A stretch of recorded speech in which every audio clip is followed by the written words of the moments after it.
Hey guys, welcome back to another edition of the Faith and Finance newsletter. I'm Nick, and thanks for joining me today. So, I have not done a series on this newsletter yet, but I'm really excited about this one. It's something I have been giving a lot of thought to, and it was just too much to go into one newsletter. So, I decided to break it up into four smaller pieces that we can kind of process together, 1 week at a time. It's a 4-part series. I would just encourage you as you read and listen, don't think please don't approach this like I'm some expert that has all the answers. I am not. Okay, so do not be deceived. But wrestle with these thoughts, pray about them, seek the Lord together with me on these questions, and just invite Him to speak.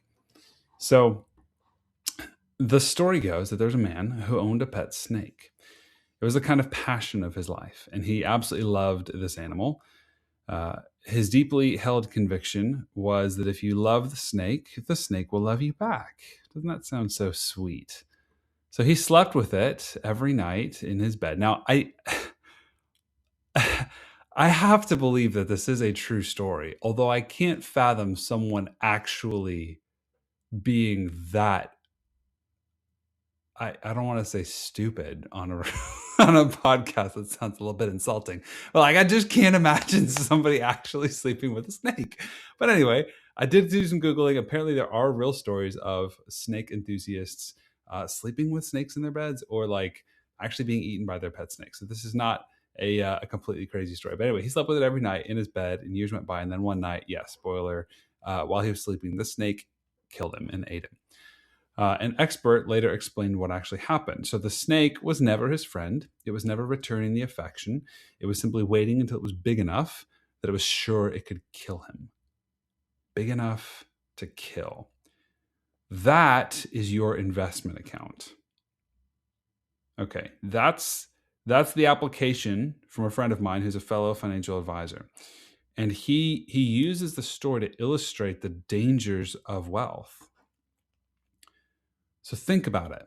When you start off, it's innocuous. You put 10% of your paycheck into a 401k year after year. It's just what responsible people do. You barely even think about it. You probably don't even remember it. And then one day you're in your 50s or 60s and you look up and, oh my goodness, look at that number. I can't imagine. Certainly my 25-year-old self couldn't imagine ever owning this much money. And now the snake is big enough to kill you. So I just want to pause and ask here, have you ever stopped to consider whether your wealth is serving you or slowly becoming your master?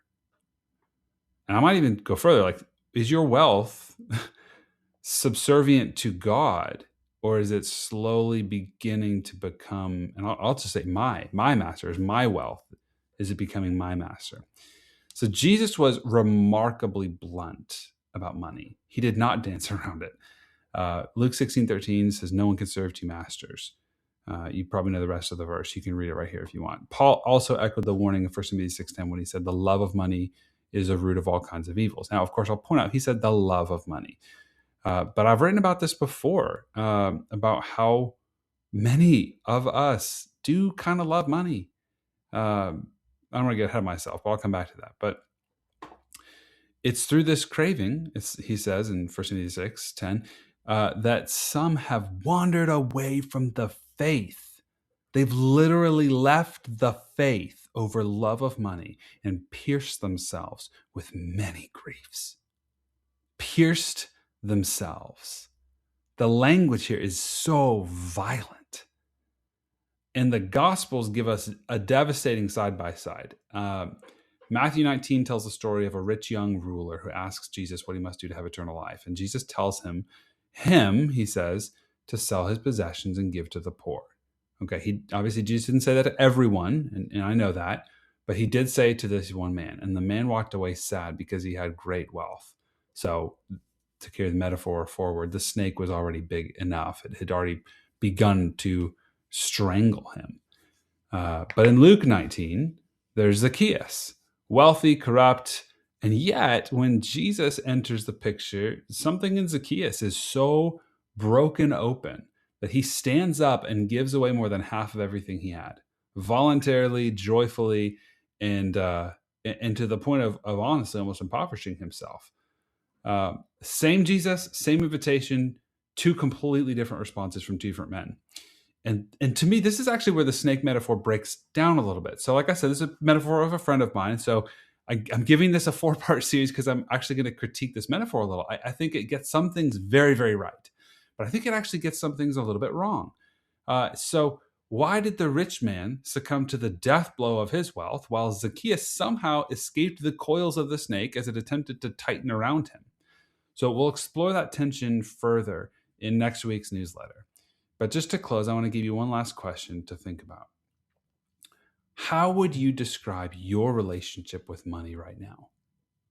And is it the relationship you actually want? Would it change if you really believed that it was never yours to begin with? Thank you for joining me. I will see you next week.